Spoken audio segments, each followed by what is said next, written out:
لعيبه الفراوده بتوع الفرقه الثانيه قريبين زي اللعبه اللي فاتت، كانك بتورط المدافعين. على وسط الملعب من جديد عبد الله بيكا، دخل بيكا على حساب سيد عبد العال اللي كان بيشارك في اللقاءات والمناسبات الاخيره.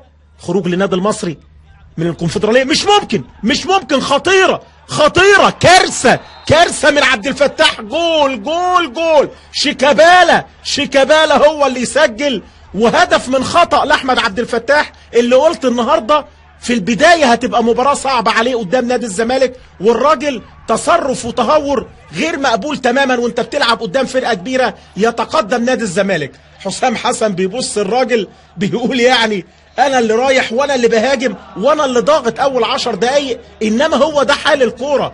اول ظهور لنادي الزمالك، انما مش من خلال الهجمات ولكن اخطاء اللعيبه اللي قدامك هي اللي بتستفيد بيها. ادي اللعبه اللي رجعها اول مره اسلام. بص الراجل خد وقت قد ايه، فكر 3 مرات. احمد عبد الفتاح مش هينام النهارده، مش هينام الراجل ده، الله يكون في عونه. معقوله تعمل كده؟ ومع مين؟ مع شيكابالا، مع الفهد، عاوز ترقصه؟ مش ممكن يا احمد يا عبد الفتاح. جول للزملكاويه وتقدم لشيكابالا بعد ما الراجل راح الكوره وضغط كويس قوي.